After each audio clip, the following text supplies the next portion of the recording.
Yes. Well, it all started out with your father and his allergies. And the doctor told him either go to near the ocean or to the desert. And we decided we're going to go to Arizona. My father didn't like that idea at all. Here we had this 32-year-old Chevrolet. We packed up what we could and we went on our way. Took the northern route because it was March the southern route, because the northern would be snow. So we started out and we ended up for lunch in Louisiana. And so happened we had a Pennsylvania license plate, and there was somebody in there in the diner that actually came from my area, and he had cousins living there that the one was one of my best friends. And he convinced us to stay there in Louisiana and get an idea of what it's like. He thought, oh, this is great, you're a great state. Well, we stayed actually a whole week, and I said, no, we're going to go to Arizona. And the proprietor of the little cabins that she rented out said, you don't want to go there, it's hot like being in an oven. And I said, well, I'll find out for myself. And we trudged on, and we ended up one night in Texas. That was my first experience with dust storms. We were going to leave the next morning, and the proprietor said, I wouldn't go if I were you, because these dust storms could be very dangerous. So we stayed another day in Texas, and then when we took off, we came down through the Salt River Canyon. And I have this fear of height. Well, we got down into Mesa and Tempe, and it was beautiful. It was all these little houses, they were all painted white, and it was April Fool's Day. We arrived in Tempe, and all the homes had their front yards covered with all these daisies, and I thought, oh, this is just beautiful. So we ended up on Van Buren, and we went into this one, it wasn't a motel, they were just renting like a house partitioned off into little apartments. And I went in and I wanted to register, and she said, are you married? And I said, oh yeah. I carried our marriage certificate with me, and I showed it to her. Okay, we'll accept you. We stayed there for a week. We wandered around. It was the first time we went to an alligator farm. They had an alligator farm right there in Tempe. Oh, and then we went to Papago Park, Hole in the Rock. And me, I'm afraid of height. I went up there, and we, Al went down to it wasn't a university, it was a college then, and he wanted to register under the GI Bill of Rights for a course in electronics. And they had a building underneath, sort of in the bleachers at the football stadium. That's where he met Steve. Steve was taking a class there. And we didn't know where we were going to live. And somebody told us about this trailer park, Michigan Trailer Park. And they had this little travel trailer that they were renting for $11 a month. It had a little breakfast bar, a booth, a stove, an ice box. We didn't have a refrigerator, and a little chest of drawers. Then there were two side-by-side closets with mirrors, and you could close it and have some privacy. And it was like a sofa made into a bed. That's where we lived until Richard was born. And but anyway, Dad started going to school. And then when I found out I was expecting Richard, I was working at an ice cream store. Had crazy hours. But all these, not that I'm bragging, but all these college kids would come in, and I'd have to say, I'm married. Because they were trying to, well, I don't know if they'd ask me out or not, but I was young. And Dad would come pick me up all the time. And we lived in this little trailer. I loved it. We had to share public shower.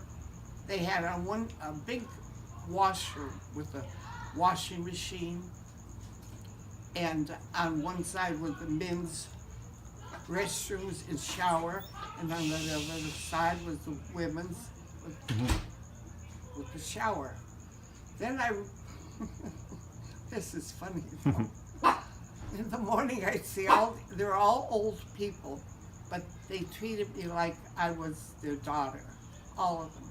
Some of them were a little younger, you know, and they had families, but I'd see them carrying these little buckets out every morning. Then I realized they didn't want to go out, you know, in the middle of the night, so they had their little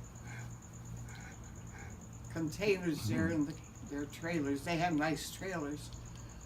Then we told the landlady that we were paying like $11 a month for rent. But we were living off $100 a week. No, a month. A month. So we went into this other little house. Still, it had like a sofa and a chair and a nice end table with a lamp. Then they had like a little table and 2 chairs on one side of the room, and a make-do kitchen. There was no sink, no stove, a nice box, and they had, she had like a little roaster oven as a stove, and she gave me this big pan to do my dishes in. But and then there was the bed, and it had a curtain that you could close off with privacy, but a little nightstand and a dresser. And then we had the shower in the bathroom. And when Richard was born, I was a stupid mother. I mean, I was stupid. I didn't have anybody to really, well, like I didn't buy too many clothes.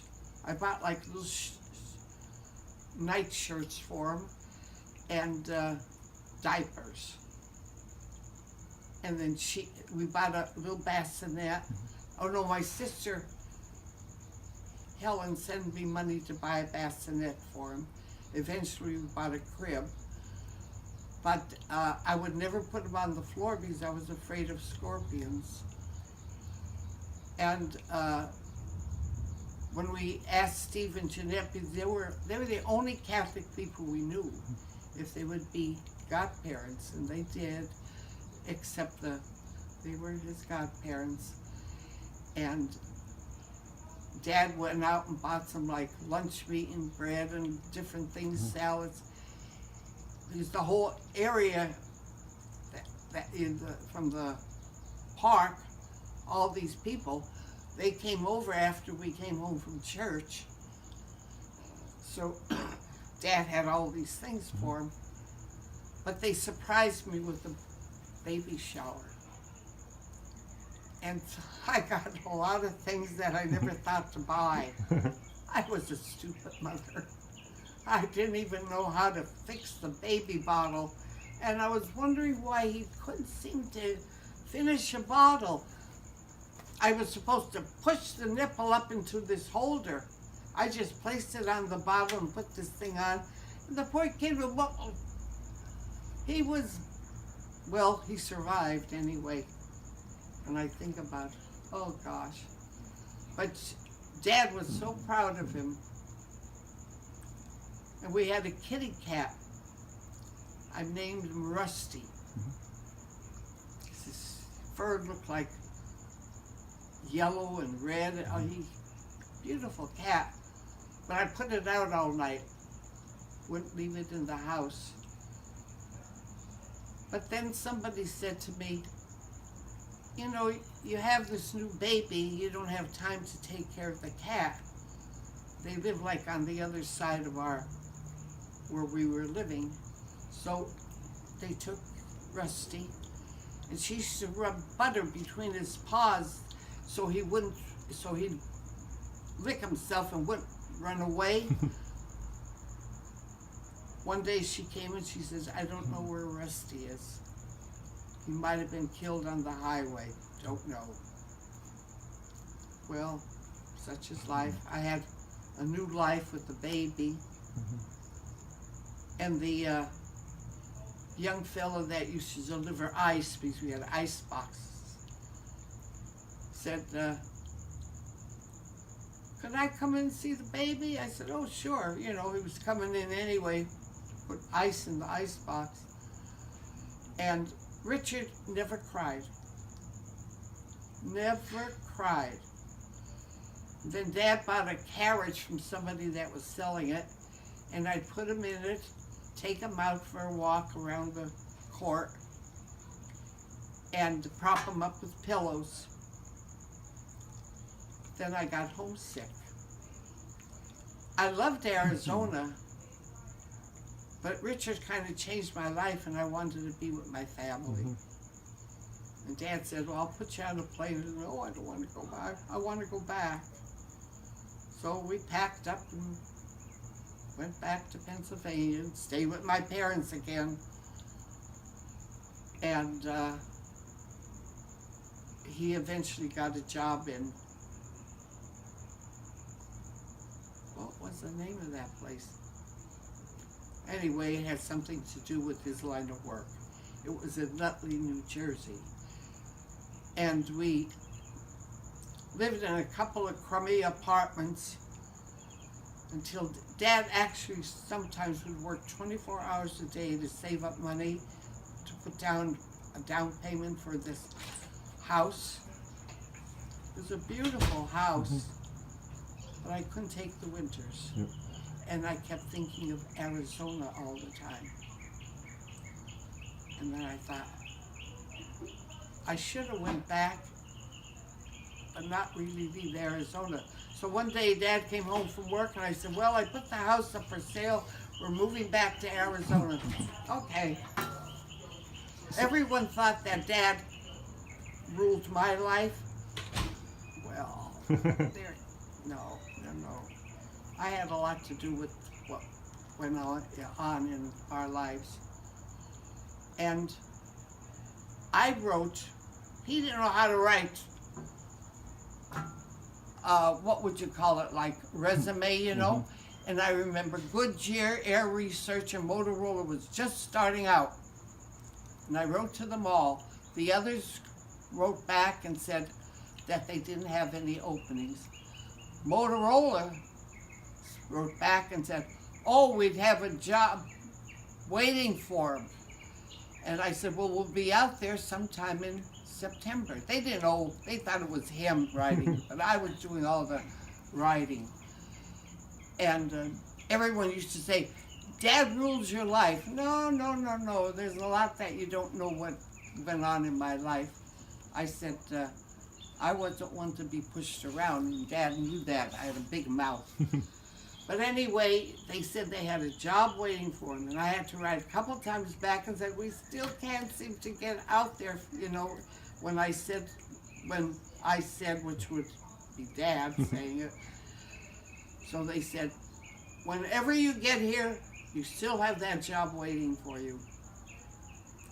They were begging people to come out.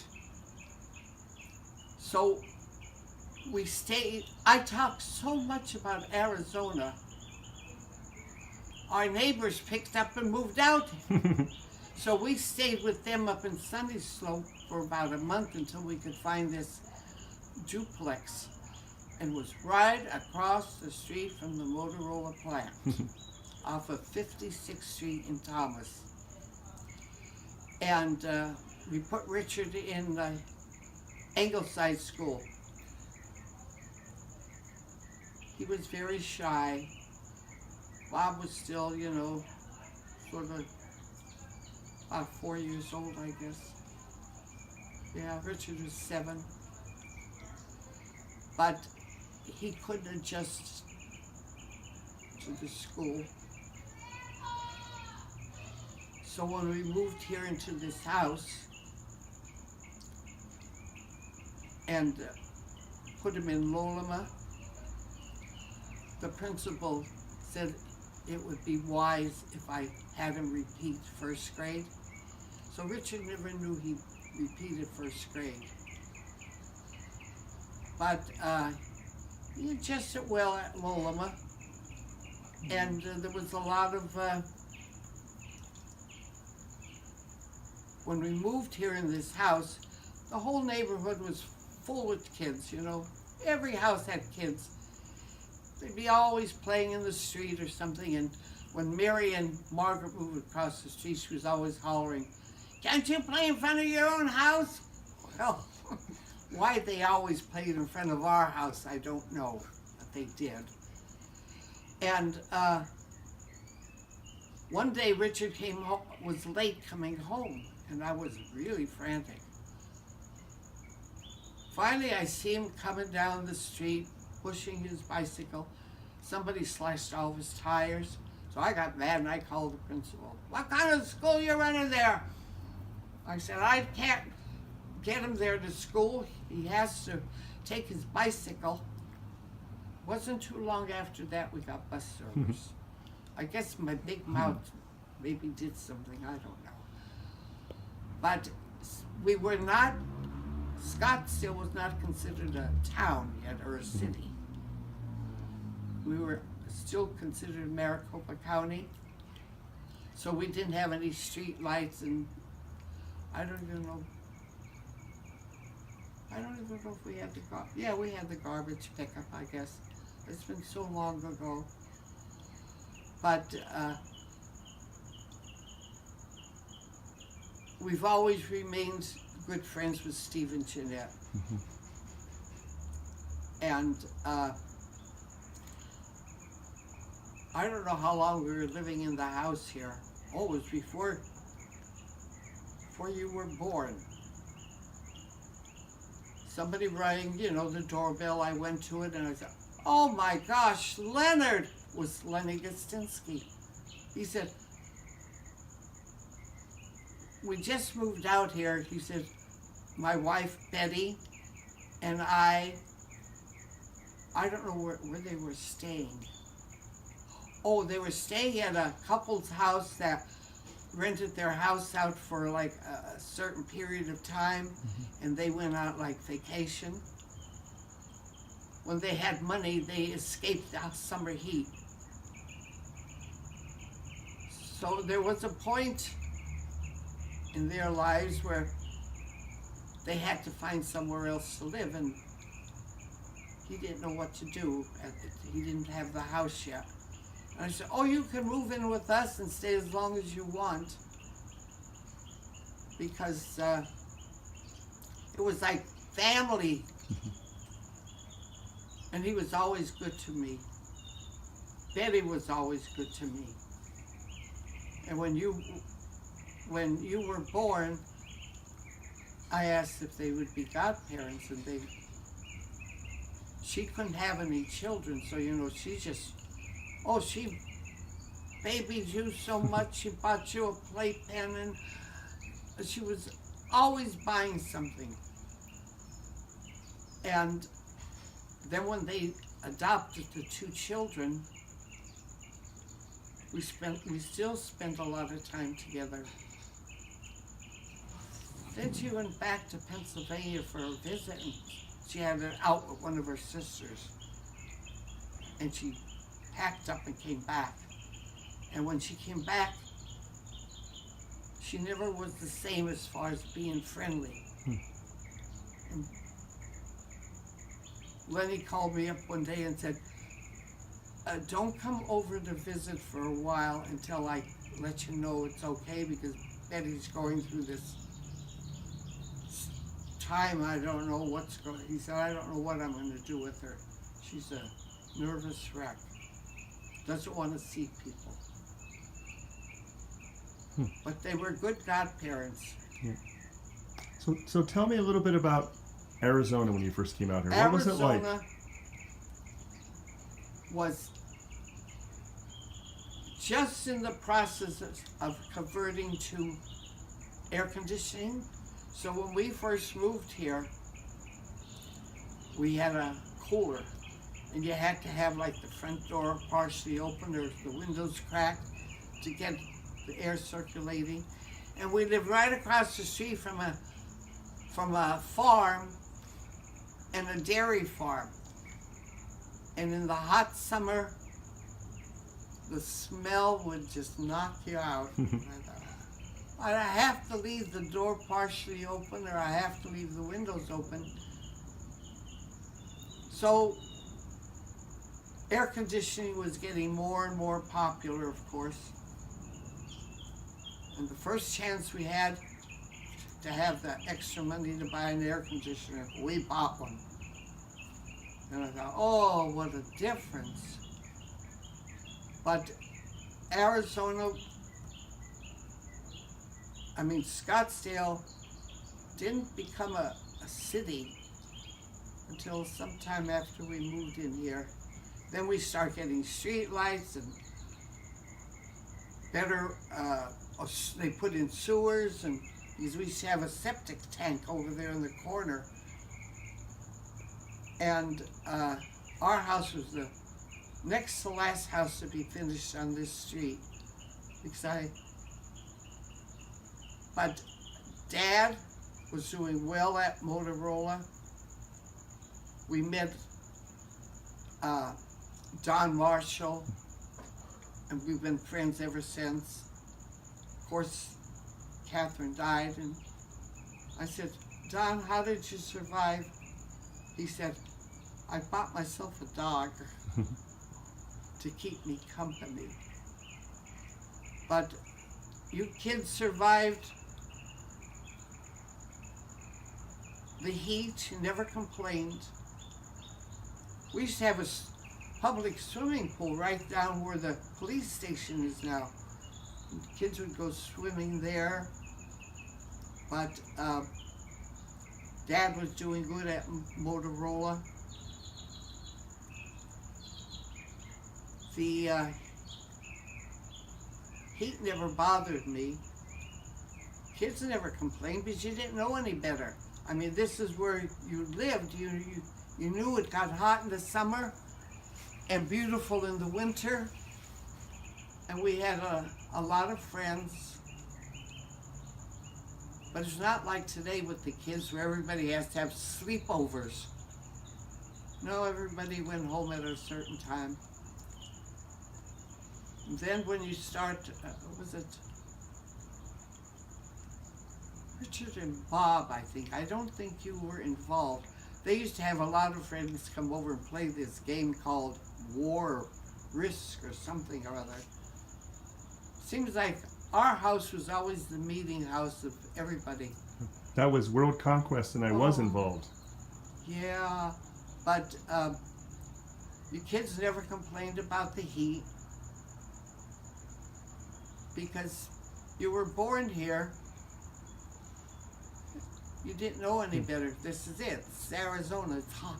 It's hot. So it's really hot in the summer. When you moved here in 1948, did it feel like the Wild West, or had it changed already? Oh, it was really Wild West.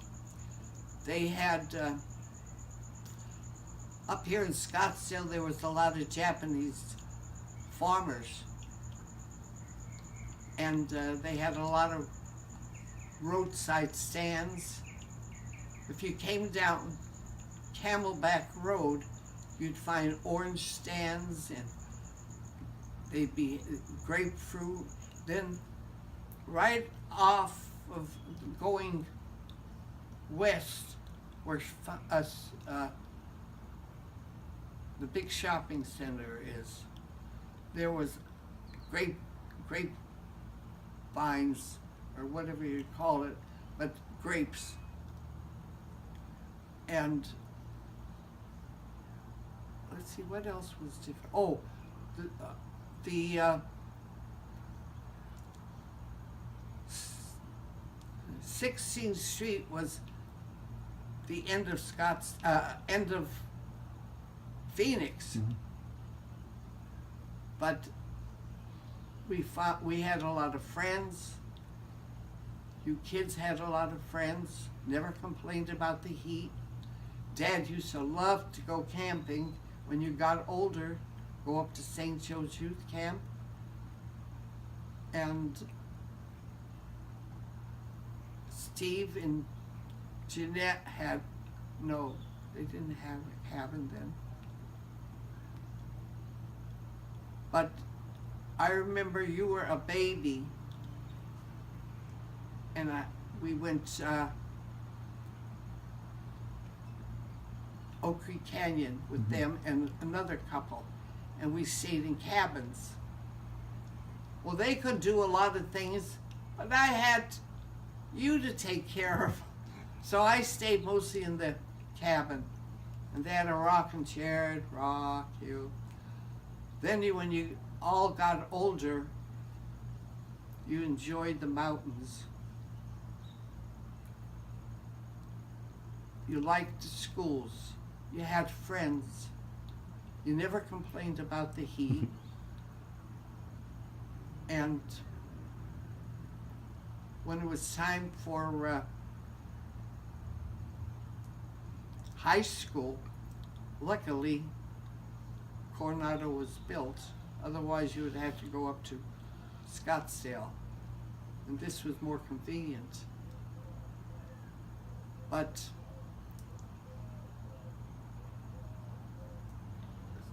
who was it? Oh, that's when we become friends with the Davises. You. Oh, we went to Disneyland. Quite often went to San Diego. We took your kids on a lot of vacations.